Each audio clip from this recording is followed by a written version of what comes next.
I hope you all are doing well. Welcome back to another video. इस video में हम लोग pharmacokinetic models को डिस्कस करने वाले हैं। हम लोग पहले फार्माकोकाइनेटिक्स को डिस्कस कर चुके हैं and now it's the time to discuss the models. तो हमारी जो ड्रग होती है ना, वो डायनामिक स्टेट में होती है बॉडी के अंदर। अब वो डायनामिक स्टेट में होने का क्या मतलब है कि वो चेंज होती रहती है, ठीक है, उसकी कंसनट्रेशन चेंज होती रहती है। अगर सिंपली मैं बात करती हूँ कि these are the tissues, these are the plasma, these are the cellular component, तो हमें पता है कि वो शिफ्ट होती रहती है, यहाँ से यहाँ आएगी, यहाँ से यहाँ आएगी, यहाँ से यहाँ आएगी, यहाँ से यहाँ आएगी। तो एक डायनामिक स्टेट है, चेंज हो रही है ये स्टेट। दूसरी चीज़ ये होती है कि हमारे पास एक ही, अभी क्यों चेंज होती है, क्योंकि ड्रग मेटाबोलाइज भी हो रही है, ड्रग एक्सक्रीट भी हो रही है, ड्रग डिस्ट्रीब्यूट भी हो रही है। तो इन सारे प्रोसेसेस की वजह से हमारी ड्रग जो है वो डायनामिक स्टेट में रहती है। जो बायोलॉजिकल नेचर होती है ड्रग डिस्ट्रीब्यूशन की और ड्रग डिस्पोजिशन की, वो बहुत ज़्यादा कॉम्प्लेक्स होती है और drug even often happen simultaneously. जो हमारे पास बायोलॉजिकल नेचर है ना, अब हमारे लिए जो मेडिसिन की स्टडी होती है वो बहुत ज़्यादा मुश्किल क्यों हो जाती है, क्योंकि एक उस ड्रग की अपनी बायोलॉजिकल नेचर है, ठीक है। उसके अलावा हर बंदे की जो फिजियोलॉजी होती है वो डिफरेंट होती है, जेनेटिक्स होते हैं वो डिफरेंट होते हैं। तो हमारे लिए ड्रग की स्टडी को ये सारे फैक्टर मुश्किल बना देते हैं स्टडी करना, और हमें नहीं समझ आ रही होती कि उसका एक ही ड्रग है वो डिफरेंट रिस्पॉन्स क्यों दे रही होती है। और इस तरह भी होता है कि जो ड्रग के इवेंट्स होते हैं, लाइक मेटाबॉलिज्म हो गई या एक्सक्रीशन हो गई, डिस्पोजिशन हो गई, ये सारे एक टाइम पे हो रहे होते हैं, साइमल्टेनियसली हो रहे होते हैं। तो इस वजह से ये चीज़ें हमारे लिए मुश्किल हो जाती हैं। ऐसे फैक्टर जो होते हैं वो हमें during the design and during the therapy हमें इन फैक्टर्स को देखना पड़ता है, ठीक है।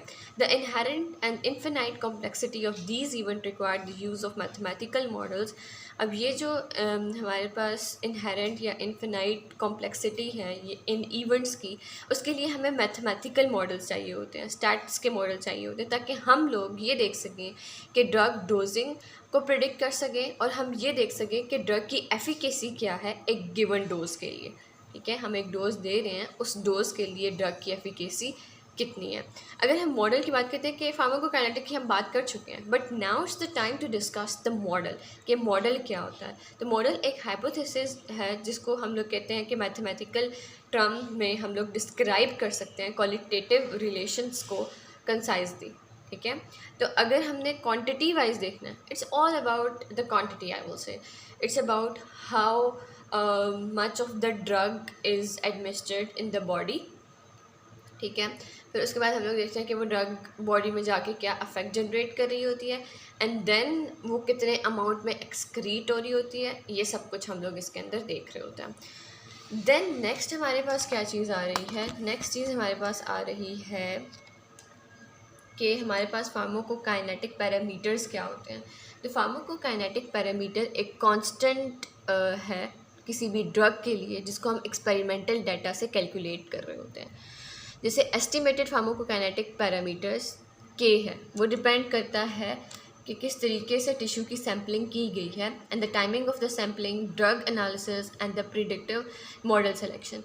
तो फार्माकोकाइनेटिक पैरामीटर कोई भी पैरामीटर हो सकता है, ठीक है। जैसे के हो गया, ये एक पैरामीटर है, तो ये डिपेंड कर रहा होता है हमारे पास टिश्यू की सैम्पलिंग के ऊपर, टाइमिंग ऑफ द सैम्पलिंग के ऊपर, ड्रग के एनालिसिस के ऊपर। बहुत से फैक्टर्स होते हैं, आप एक पैरामीटर उठाओगे उसको एवेलुएट करने के लिए, उसके एनालिसिस करने के लिए they are the various factor, जिसकी वजह से ये जो स्टडी होती है वो ज़्यादा कॉम्प्लेक्स हो जाती है। फार्माकोकाइनेटिक फंक्शन रिलेट करता है independent variable to the dependent variable. तो ये जो फंक्शन है ये हमारे पास इन सब चीज़ों के ऊपर डिपेंड कर रहा होता है। अब हमारे पास जैसे फार्माकोकाइनेटिक मॉडल है, वो प्रिडिक्ट करता है ड्रग की कंसनट्रेशन को इन द लिवर वन और after N oral administration of the 20 mg dose, ठीक है। अब हमारे पास जो फार्माकोकाइनेटिक मॉडल होता है ना, वो ड्रग की कंसनट्रेशन के बारे में बताता है लिवर में वन और after the oral administration of the 20 mg dose, ठीक है। और उसके बाद हमने क्या किया कि इसमें दो चीज़ें आ रही हैं। इंडिपेंडेंट वेरिएबल क्या आ रहा है, टाइम को आप कंट्रोल नहीं कर सकते। आप ये नहीं कह सकते मैंने उसको ज़्यादा क्वांटिटी में टाइम दे दिया। टाइम के पासेज एक नेचुरल चीज़, नेचुरल तो नहीं कहूँगी, बट एक ऐसी चीज़ है जो कि आप कंट्रोल नहीं कर सकते। लेकिन यहाँ पे हमारे पास क्या हो रहा है कि जो ड्रग की कंसनट्रेशन है वो हम कंट्रोल कर सकते हैं। टाइम नहीं कंट्रोल कर सकते तो वो इंडिपेंडेंट वेरिएबल हो गया, ड्रग की कंसनट्रेशन कर सकते हैं तो वो हमारे पास डिपेंडेंट वेरिएबल हो गया। अब ये जो मॉडल्स हैं इसका यूज़ क्या होता है, आपको पता चल जाता है कि plasma, tissue, urine drug level with the dosages regimen. अब हमारे पास ये प्रिडिक्ट कर देता है, आपको बता देता है कि प्लाज्मा में, टिश्यू में यूरिन ड्रग लेवल क्या है। उसके बाद हमें डोजेज रिजाइम का भी पता चल जाता है कि एक पेशेंट को इंडिविजुअली, अब मैंने कहा कि बहुत वेरिएशंस होती हैं, तो एक पेशेंट को इंडिविजुअली आपने कैसे एक डोजेज देनी है तो ये उसको भी कैलकुलेट करके बता देता है। ये एस्टिमेट करता है possible accumulation of the drug कैसे एक्यूमुलेट हो रही है, और इसके साथ साथ उसके मेटाबोलाइट्स भी बनते हैं ना, तो मेटाबोलाइट्स भी एस्टिमेट करके बता देता है।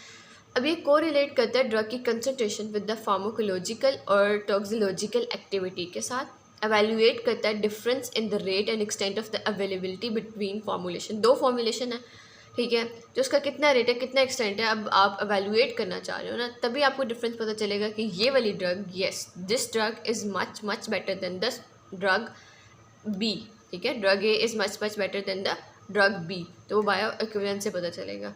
How change in the physiology और the disease affect the absorption, distribution and elimination of the drug. तो ये भी बताता है कि किस तरीके से फिजियोलॉजी है या कोई भी डिजीज़ है वो कैसे आपकी एब्जॉर्प्शन के प्रोसेस को, आपकी डिस्ट्रीब्यूशन के प्रोसेस को, आपके एलिमिनेशन के प्रोसेस को चेंज कर रहा होता है, और ड्रग का इंटरेक्शन भी जो है ये मॉडल्स एक्सप्लेन कर देते हैं। तो हमने सिंपली पढ़ा मॉडल क्या होता है, ड्रग किस स्टेट में होती है, डिपेंडेंट वेरिएबल्स क्या होते हैं, डिपेंडेंट वेरिएबल्स क्या होते हैं, और इसके यूजेस।